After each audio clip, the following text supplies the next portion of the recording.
So good evening to all of you. आप सभी का आपके अपने यूट्यूब चैनल एग्जाम की में स्वागत है। जैसा कि हम लोग स्टील पढ़ रहे थे, तो स्टील में अभी तक हम लोगों ने स्ट्रेंथ ऑफ रिवेट देखा था फॉर एंटायर प्लेट के लिए और फॉर गेज लेंथ के लिए। ठीक है गाइस, इतना चीज़ें आज हमने पढ़ी थी।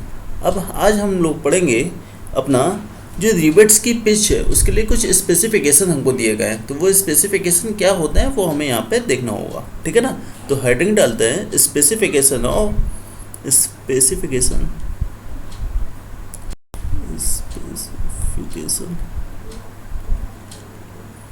for pitch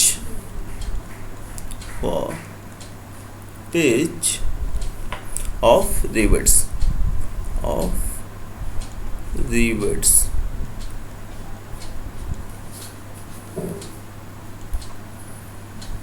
ठीक है। तो पहले हेडिंग डालते हैं मिनिमम पिच ऑफ रिवेट्स। ठीक। तो रिवेट्स के लिए मिनिमम पिच हम क्या रखेंगे, तो ये होता है 2.5 into 2.5 into nominal dia of rivets. ठीक है। तो रिवेट का जो नॉमिनल डाया होता है उसका 2.5 होता है आपका ये। कब? जब ये आपकी देखिए रिवेट है, ये आपकी रिवेट है ना, यही रिवेट है आपकी। तो ये रिवेट का जो सैंक डाया होता है इसी को हम लोग क्या बोलते हैं, सैंक डाया बोलते हैं, या फिर और नॉमिनल डाया। ठीक है। या फिर और इसको और क्या बोलते हैं, diameter of rivet before driving. मतलब उस प्लेट में डालने से पहले जो रिवेट का डाया होता है बिफोर ड्राइविंग। ठीक है। तो हम इसमें क्या करते हैं 2.5 मल्टीप्लाई कर देते हैं। ठीक। नेक्स्ट है अपना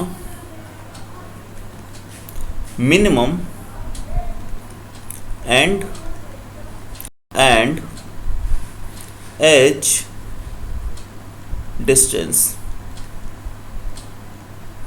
एंड और एज डिस्टेंस मिनिमम क्या रखेंगे, तो हम जानते हैं कि हम लोग एंड और एज डिस्टेंस अगर हम ऐसे रखें तो उससे हम क्या प्रिवेंट कर सकते हैं, क्या रोक सकते हैं, शियर फेलियर को, स्प्लिटिंग को और बियरिंग फेलियर को। अगर प्लेट्स में शियर फेलियर हो रहा है, स्प्लिटिंग फेलियर हो रहा है, बियरिंग फेलियर हो रहा है, तो हम एंड और एज डिस्टेंस को सही करके हम ये फेलियर को रोक सकते हैं। ये हमने ये चीज़ पढ़ी थी। ठीक है। तो यहाँ पे लिख भी लो एक बार, टू प्रिवेंट का मतलब होता है रोकना, रोकथाम करना। To prevent shear, splitting and bearing failure of plates। ठीक है ना, of plates। ठीक। अब इसमें देख लो कि अगर 1.5 into gross dia of rivet, dia का मतलब है डायामीटर ऑफ रिवेट। ठीक है। अगर ग्रॉस डायमीटर को हम 1.5 कर ले तो हम यहाँ से निकाल सकते हैं, लेकिन किस केस के लिए, जब हम मशीन कट यूज करेंगे। तो यहाँ लिखो फॉर मशीन कट एलिमेंट। ठीक है। जो मशीन से कट करेंगे एलिमेंट को उसके लिए हम ये यूज करते हैं। ठीक। अगर हमने हैंड कट एलिमेंट किया है तो 1.7 into gross dia of rivet use करते हैं, ग्रॉस डाया ऑफ रिवेट का यूज़ करते हैं। इसके लिए फॉर हैंड कट एलिमेंट। ठीक है गाइस। अगर हाथ से यूज़ करेंगे कटाया जाएगा तो 1.7 और मशीन से कट की गई है तो 1.5। ठीक, ये बात हो गई। नेक्स्ट आते हैं, third one is maximum pitch of rivets की मैक्सिमम पिच कितनी रखेंगे, ठीक है, इन कंप्रेशन जोन में,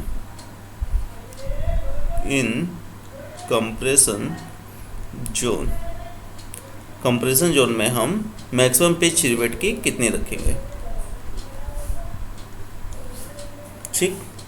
तो ये याद रखना 12T 12T या फिर 200 mm, ठीक है। इन दोनों में जो कम होगा वो हम मैक्सिमम पिच लेंगे। लिख लो विच एवर इज लेस, ठीक। और टी क्या है आपकी, where T is equal to thickness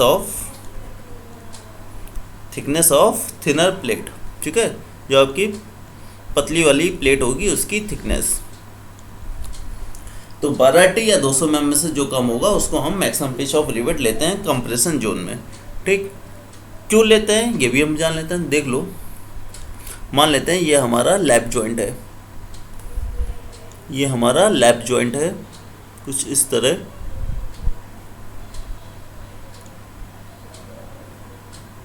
ठीक। यहाँ से हमने दूसरी प्लेट लगाई। अब इसके लिए हमने यहाँ पे रिवेट लगाया,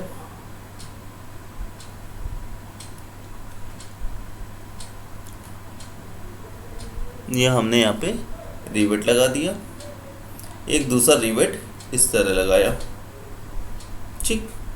अब इन दोनों रिवेट के बीच में जो पिच होगा, क्योंकि मैंने बताया था कि फोर्स के परपेंडिकुलर नहीं, फोर्स के पैरेलल होता है पिच ना, परपेंडिकुलर तो आपका गेज लेंथ होगी, तो ये पैरेलल होगा। तो इनके बीच की जो दूरी होगी ये हमारे दो कॉन्जिक्यूटिव रिवेट्स के बीच की दूरी, ठीक, ये पिच होगी। और ये 12T या फिर 200 mm से ज़्यादा नहीं होनी चाहिए, ठीक है, क्योंकि इनके बीच में फिर बकलिंग आ जाएगी, इनके बीच में बकल ना आए। तो बकल ना आने के लिए हम 12T या 200 mm से जो कम होता है वो उसको हम यहाँ पे पिच में लेते हैं, ठीक है। यहाँ लिख लो to prevent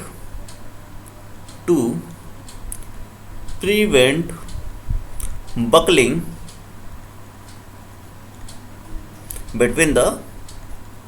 between the connection. तो कनेक्शन के बीच में बकलिंग ना है, इसलिए हम लोग पिच को ये रखते हैं 12T और 200 पे, ठीक। चलो नेक्स्ट आते हैं maximum pitch of rivets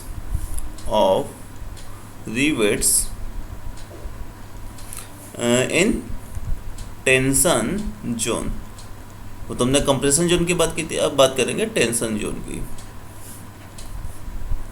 tension zone में कितनी मैक्सिमम पिच रखते हैं, तो ये होती है अपनी 16T या फिर 200 mm। इनमें से जो कम होगा वो हम लेंगे, ठीक, विच एवर इज लेस, ठीक है। टी क्या है, टी सेम वही थिकनेस ऑफ थिनर प्लेट होगी, ठीक है। ये जो टी है ये क्या है, शो करेगा थिकनेस ऑफ थिनर प्लेट। अब इसमें भी देख लो, ये हमारी लैप जॉइंट, ये हमारा लैप जॉइंट है, और इस लैप जॉइंट में टेंशन जोन में हमने दे रखी है अपनी रिवेट्स,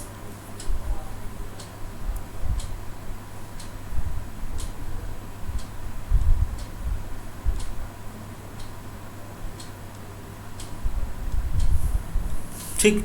एक फोर्स P आपका ये लग रहा और एक फोर्स P आपका ये लग रहा। अब इसके बीच की जो दूरी होगी यही हमारी पिच है, और कितनी होनी चाहिए, इक्वल नॉट 16T या फिर इक्वल टू नॉट 200 mm, ठीक। और ये क्यों नहीं इससे ज़्यादा रखते, क्योंकि ये ज़्यादा कर देंगे तो क्या हो जाएगा, सेपरेशन हो जाएगा प्लेट्स में, ठीक है ना। तो इतनी रखते हैं इसलिए, क्योंकि टू प्रिवेंट सेपरेशन, सेपरेशन का मतलब होता है अलग होना, सेपरेशन ऑफ प्लेट्स, तो प्लेट्स को अलग नहीं होने देता, ऑफ प्लेट्स बिटवीन कनेक्शन, ठीक है। कनेक्शन के बीच में जो प्लेट्स हैं वो आपस में दूर ना जाएं, अलग ना हो जाएं, इसलिए हम लोग टेंशन जोन में इतनी पिच लेते हैं। 16T या 200 mm से जो कम आएगी वो अपनी पिच यहाँ पे हो जाएगी, ठीक है। चलो अब बात आती है नेक्स्ट की, फिफ्थ, अगर हमारे पास स्टैगर्ड है, ठीक है ना, अगर रिवेट्स हमारी स्टैगर्ड पोजीशन में लगी होंगी तो वहाँ पे हम क्या करते हैं, जो रिवेट्स की वैल्यू है, मतलब जो वैल्यू है आपकी, वो उसको हम इंक्रीज कर देते हैं 50% से। लेकिन यहाँ पे एक चीज़ याद रखना कि जो आपका जी होगा, जी क्या है आपका, गेज लेंथ, तो गेज लेंथ आपका 75 mm से ज़्यादा नहीं होना चाहिए, ठीक है। जैसे डायग्राम देखो, हम टॉप व्यू बनाते हैं डायग्राम में,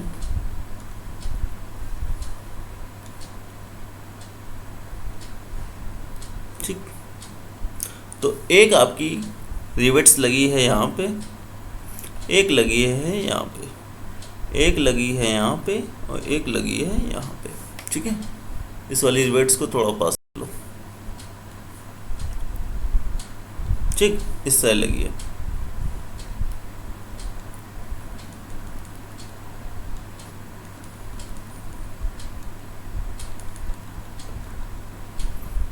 अब इसके बीच का जो गेज लेंथ है वो क्या है, यहाँ से लेके इस रिवेट तक के बीच की दूरी ना, क्योंकि फोर्स हमारा P ये है और P ये फोर्स लगा, तो ये क्या हो गई दूरी G, और ये किससे ज़्यादा नहीं होनी चाहिए, ये 75 mm से ज़्यादा दूरी नहीं होनी चाहिए, ठीक है। तो इस केस में हमारा जो मैक्सिमम पिच होगा रिवेट्स का, maximum pitch of rivets in compression zone, उसमें क्या होगा 50% से इंक्रीज कर जाएगा। तो वहाँ पे कितना था, वहाँ पे था 12T और 200 mm, तो 12T और 200 mm को 50% से इंक्रीज करोगे तो कितना हो जाएगा 18T, और 200 mm का 50% इंक्रीज होगा तो 300 mm।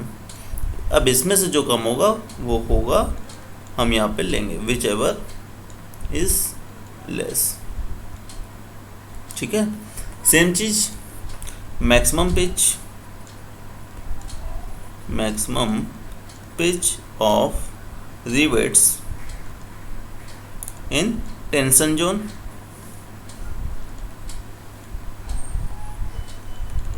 यहाँ पे भी आपका 50% से इंक्रीज कर जाएगा, कितना हो जाएगा 24T और 300 mm, ठीक है ना। अगर 16T का आप 50% निकालोगे तो 16T का 50 होगा 8 ना, 16 का 8 50% और 16 में 8 जोड़ो तो 24T, ठीक है।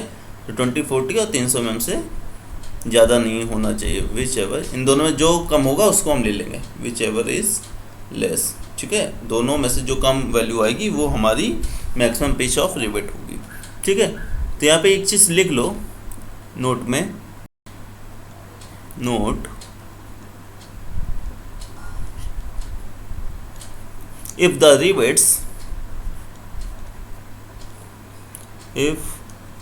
rivets are staggered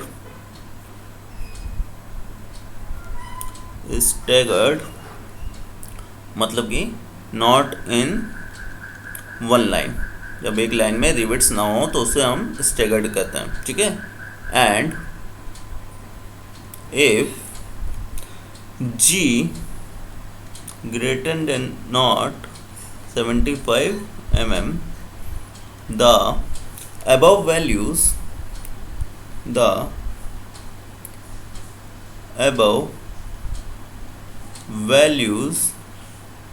can be increased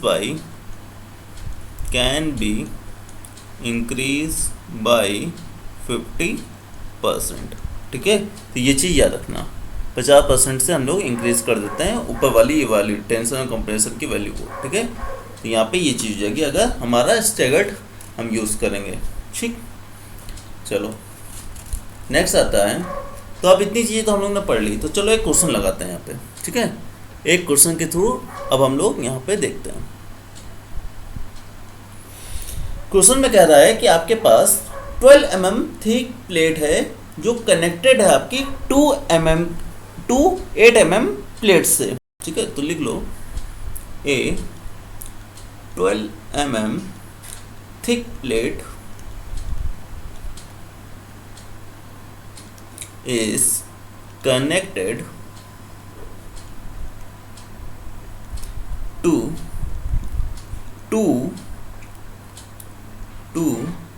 8 mm plates on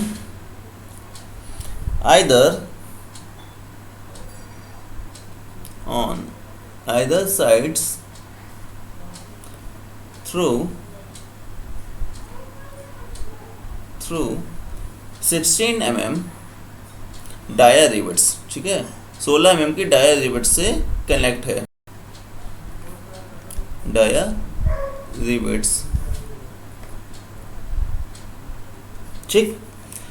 अब इसको हमने एज सोन इन फिगर, इसको हम फिगर में दिखा देते हैं as shown in figure. If हमें गिवन क्या है, if Fs equal to 90 MPa and Fb, मतलब कि शेयरिंग स्ट्रेंथ दे रखी है 90 MPa और बियरिंग स्ट्रेंथ दे रखी है हमें 270 MPa, ठीक। तो what is the rivet value, question पूछ रहा है what is the rivet value, ठीक। What is the rivet value, तो हम लोग सबसे पहले तो फिगर बना लेते हैं। यहाँ पे मेन प्लेट है आपकी और मेन प्लेट है, ठीक। कितने mm की, 12 mm की है, ठीक है।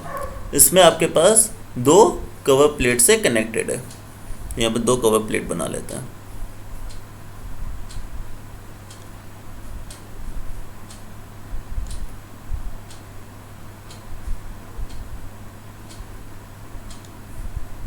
ठीक। अब 12 mm की ये है तो इसकी लिख लेते हैं डाया 12 mm, और ये है 8 mm की, इसका लिख लेते हैं 8 mm, और ये भी है आपकी 8 mm की, ठीक है। यही तो बोला है कि connect to 8 mm plates on other sides through 16 mm dia rivets, और 16 mm का रिवेट लगा है, 16 mm डाया का रिवेट्स का यूज हुआ है, ठीक। तो इधर लग रहा है फोर्स P, तो इधर कितना लगेगा, इसमें लगेगा P/2, तो इसमें आधा लगेगा P/2, ठीक।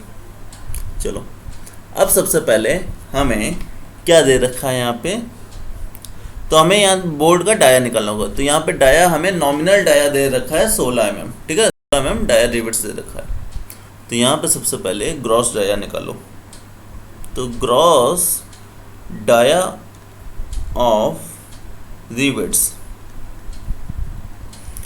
फॉर्मूला मैंने बताया था डी निकालने का। अगर आपकी फाई की वैल्यू 25 mm से कम होगी तो 1.5 ऐड होगा, और 25 ज़्यादा होगी तो 2 mm ऐड करता है। तो यहाँ फाई कितना, 16 mm, तो फाई प्लस 1.5 mm ऐड होता है, ठीक। तो फाई दे रखा है आपको 16, तो 16 प्लस 1.5 इक्वल टू 17.5 mm होगा, ठीक है। ये मैंने स्टार्टिंग के समय बताया था कि नॉमिनल डाया में ग्रॉस डाया निकालने के लिए 1.5 mm ऐड करते हैं जब हमारा नॉमिनल डायामीटर 25 mm से कम होगा, ठीक।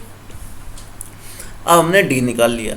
अब सिंपल सी बात है कि हमें पहले निकालना होगा शियर स्ट्रेंथ और फिर निकालना होगा बियर स्ट्रेंथ, क्योंकि हमको क्या पूछा इन्होंने कि रिवेट वैल्यू निकालो। तो रिवेट वैल्यू क्या होती है, जो शियर स्ट्रेंथ और बियर स्ट्रेंथ में जो लीस्ट होगी, जो लेस होगी, वही हमारी रिवेट वैल्यू होगी। तो यहाँ पे हमको शियर स्ट्रेंथ निकालना होगा, तो पी एस निकालो। तो पी एस का फॉर्मूला मैंने बताया था। सबसे पहले यहाँ देखो कि शियर कट कितना हो रहा है। तो यहाँ पे जो शियर कट होगा, एक प्लेन आपका शियर प्लेन ये बन रहा है और दूसरा शियर प्लेन आपका ये बन रहा है, ठीक है, दो शियर प्लेन बन रहा है। तो सिंपल सी बात लगा लो, 2 इंटू एन कितना हो जाएगा, एन 1 हो जाएगा, तो कोई दिक्कत ही नहीं। फिर एरिया कितना होगा, π/4 D square into F S, यही मैंने फॉर्मूला बताया था। तो 2 हो गया, 2 क्या है, दो शियर प्लेन है इसलिए 2 π/4 डी कितना हो जाएगा 17.5 का स्क्वायर इंटू एफ एस कितना होगा, एफ एस यहाँ हमको दे रखा है 90 एम्पियर, तो 90 लिख लो, ठीक। तो इसको सॉल्व करो, सॉल्व करके इसकी वैल्यू लो, तो वैल्यू कुछ इसकी आएगी 43.2 किलो न्यूटन, ठीक है। तो ये आ गई हमारी पी एस की वैल्यू। अब इसमें हमको निकालना होगा पी बी, बियरिंग स्ट्रेंथ। तो बियरिंग स्ट्रेंथ का फॉर्मूला क्या बताया था, D into T into F B. ये सारे फॉर्मूले मैंने पहले प्रीवियस वीडियो में बता रखे हैं, जिसने ना देखा हो पहले वो वीडियो देखना, तब ये देखना, तो ये न्यूमेरिकल समझ में आ जाएगा। डी कितना है, ठीक है 17.5, ठीक, इंटू टी। अब क्योंकि यहाँ पे क्या हो रहा है कि हमारे पास जो टी चाहिए वो कैसे चाहिए होगा, तो हमें यहाँ पे मैंने बताया था कि जो कवर प्लेट का थिकनेस का सम होगा और जो मेन प्लेट की थिकनेस का होगा, उसमें जो लीस्ट होगा वो हम लेंगे। तो यहाँ पे देखो कवर प्लेट की थिकनेस कितनी दे रखी है, 8 mm है, 8 mm, तो 8 + 8 = 16 mm आपकी थिकनेस आ रही है कवर प्लेट की, ठीक है। और मेन प्लेट की थिकनेस कितनी है 12 mm, तो इसमें लीस्ट कौन सा है 12, ठीक है। तो हम यहाँ पे कितनी टी लेंगे, 12 को, यहाँ पे टी की वैल्यू 12 रखेंगे। तो 12, एफ बी की वैल्यू हमको दे रखी 270, इसको सॉल्व कर लेना, इसकी वैल्यू आएगी 56.7 किलो न्यूटन, ठीक। तो रिवेट वैल्यू क्या हो जाएगी भाई, रिवेट वैल्यू क्या होगी अपनी, आरवी रिवेट वैल्यू कितनी आएगी, जो पीएस और पीबी में लेस होगा, पीएस पीबी में लेस होगी पीएस की वैल्यू, ठीक है। तो पीएस की वैल्यू हमारी रिवेट वैल्यू हो जाएगी 43.2 kilo Newton. This is the answer, ठीक। तो यहाँ हमने रिवेट वैल्यू अपनी निकाल ली, ठीक। तो आई होप गाइस कि आपको ये चीज़ समझ में आ गई होगी, ठीक, सिंपल था बिल्कुल। अब आते हैं नेक्स्ट पे, हम लोग रिवेट जॉइंट्स की डिज़ाइन के लिए कुछ एजम्पशन देख लेते हैं, ठीक है। कौन कौन से एजम्पशन होते हैं, तो assumptions in the design of riveted joints. बस यहाँ पे पिछले न्यूमेरिकल्स में इतना ध्यान रखना है कि सीधे डाया आप लोग वही पुट ना करना, ठीक है, क्योंकि डाया आपको नॉमिनल दे रखा होगा, तो उसको आपको ग्रॉस डाया में कन्वर्ट करना होता है, तो ग्रॉस डाया के लिए आपको ऐड करना होता है, तो ये याद रखना, तभी न्यूमेरिकल आगे सॉल्व करना, ठीक। चलो एजम्पशन देखते हैं। पहला एजम्पशन तो सिंपल सा है कि जितना भी आपका लोड अप्लाइड किया जाएगा, ठीक है, तो वो आपके सारे रिवेट्स में इक्वली डिस्ट्रीब्यूट होगा। तो द लिखो, the applied axial load is assumed to be shared by all the rivets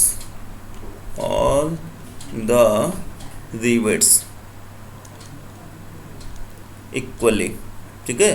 तो सारे रिवेट्स में इक्वली से किया जाएगा, जो भी लोड आपका दिया जाएगा, अप्लाई किया जाएगा, ठीक। नेक्स्ट लिखो, ये तो पहला एजम्पशन हो गया। नेक्स्ट एजम्पशन क्या होगा, जो भी आपका टेंसाइल स्ट्रेस होगा, शियर स्ट्रेस होगा और बियरिंग स्ट्रेस होगा, ठीक है ना, तो वो क्या होगा, वो उसको हम लोग यूनिफॉर्म एज्यूम करेंगे, क्योंकि यूनिफॉर्म है। The tensile stress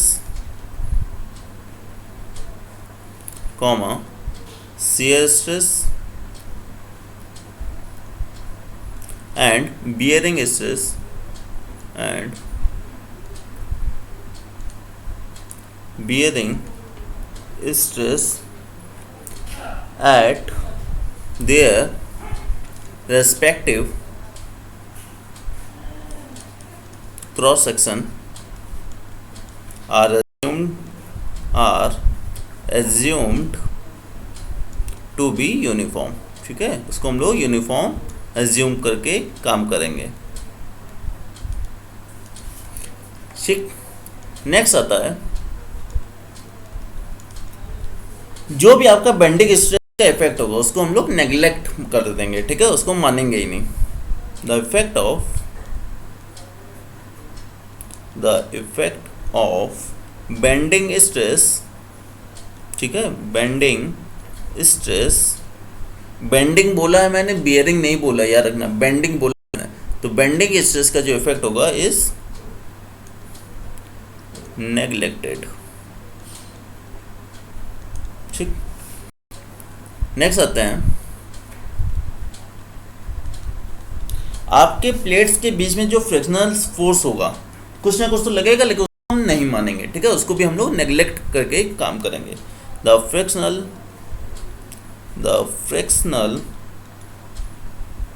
force between the plates के बीच में जो फ्रिक्शनल फोर्स होगा उसको हम लोग नेग्लेक्ट कर देंगे, इज नेग्लेक्ट। इसको भी इस कर दो भाई, इन हो गया है, इस कर लो। ठीक, लास्ट वाला बहुत मोस्ट इंपॉर्टेंट चीज है, इसमें लिख लो कि most important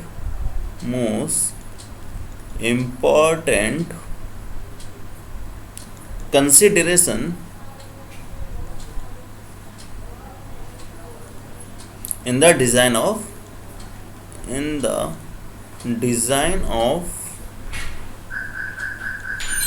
rivet, in the design of riveted joint is क्या होगा कि मैंने बोला है कि आपकी जो स्ट्रेंथ होनी चाहिए रिवेट्स की वो ज़्यादा होनी चाहिए प्लेट्स के अकॉर्डिंग। ठीक है, मतलब आपकी डिज़ाइन करें हम ऐसा कि पहले प्लेट्स फेल हो, ना कि रिवेट आपका फेल हो। ठीक है, रिवेट का फेल होना बहुत ही डेंजरस होता है, तो इसलिए हमें ये देख कर काम करना होगा कि रिवेट आपकी फेल ना हो, उससे पहले आपकी प्लेट फेल हो जाए। ठीक है, तो इसलिए जो उसकी टेयरिंग स्ट्रेंथ होगी G minus D gauge line में। ठीक है, G minus D into T into FT, ये आपका लेस देन होना चाहिए N इंटू RV से। ठीक है, केवल एक बोल्ट की जो आपकी रिवेट वैल्यू होगी, या उस हो सकता है कि उस लाइन में आपकी कई सारी रिवेट वैल्यू लगी हो, आपकी रिवेट लगी हो, तो सारी रिवेट्स की जो रिवेट वैल्यू होगी वो ज़्यादा होनी चाहिए, आपकी जो टेयरिंग स्ट्रेंथ होगी प्लेट की उससे ज़्यादा होनी चाहिए। ठीक है, तो ये चीज़ समझ लेना, इस पॉइंट का यही मतलब है कि आपकी जो स्ट्रेंथ होगी बोल्ट की वो ज़्यादा होनी चाहिए एज कंपेरिजन टू प्लेट की स्ट्रेंथ से। ठीक, अब आते हैं एक चीज़ और देख लो, सिंपल है कि नोट करके लिख लो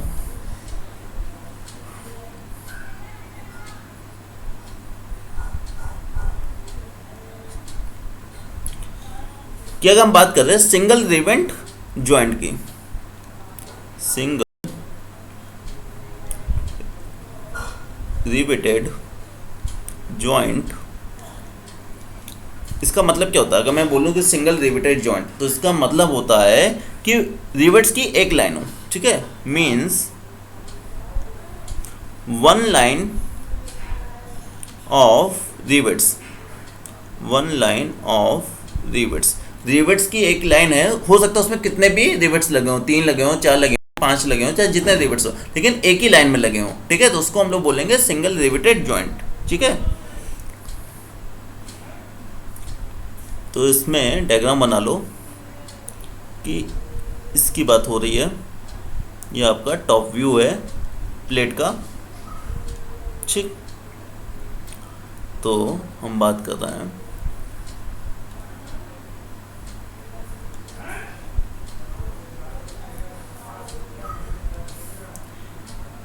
एक, दो, तीन, मान लो 3 रिवेट लगे हैं और ये 3 रिवेट दूसरी प्लेट के साइड लगे हैं, ठीक है। तो इस प्लेट की एक लाइन में जो रिवेट लगा है इसको हमने बोला है सिंगल रिवेटेड जॉइंट, ठीक है। तो ये आपका है सिंगल रिवेटेड जॉइंट, ठीक। प्लेट के एक साइड में केवल एक लाइन में रिवेट लगे होंगे तो सिंगल रिवेटेड जॉइंट। इसी तरह सेकंड लिख लो, डबल रिवेटेड जॉइंट मीन्स इसका मतलब है two lines of rivet, 2 lines of rivets, ठीक है। देख लो फिगर में,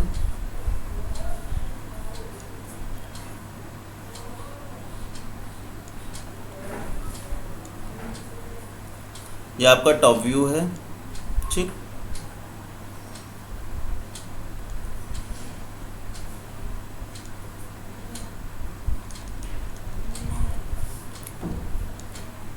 और यहाँ पे आपके पास 2 लाइन में रिवेट्स लगी होंगी।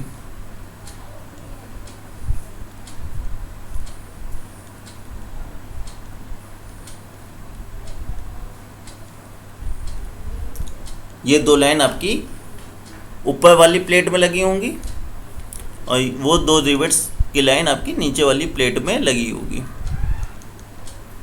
ठीक। ये हम सीधी लाइन खींचे देना जिसमें रिवेट लगी होगी, ठीक है। तो ये आपका डबल रिवेटेड जॉइंट्स कहलाएगा, ठीक है। तो डबल रिवेटेड जॉइंट का मतलब है कि 2 लाइन में आपकी रिवेट्स हैं। सिंगल रिवेटेड जॉइंट का मतलब है कि केवल एक सिंगल लाइन में रिवेट्स हैं। ये संख्या कितनी भी हो सकती है रिवेट्स की, 3, 4, 5, वो आपके ऊपर है आपकी प्लेट में कितनी लगी है, ठीक है। तो इतनी चीज़ें आपको समझ में आ गई होंगी आज, ठीक। आपने देखा जंक्शन देखा, आपने न्यूमेरिकल एक देखा और आपने इसके पहले आपने कुछ स्पेसिफिकेशन देखे पिच के अकॉर्डिंग, ठीक। तो पिच के रिगार्डिंग आपने स्पेसिफिकेशन, तो आपको आई होप गाइस कि इतनी सारी चीज़ें समझ में आई होंगी। अगर आपको वीडियो अच्छा लगा हो और सारी चीज़ें आपको समझ में आई हो तो आप इस वीडियो को लाइक ज़रूर कीजिएगा, कमेंट करके आप मेरा मोटिवेशन बढ़ा सकते हो। अगर आप नए हो मेरे यूट्यूब चैनल में तो उसे सब्सक्राइब जरूर करिएगा। तब तक के लिए जय हिंद, जय भारत।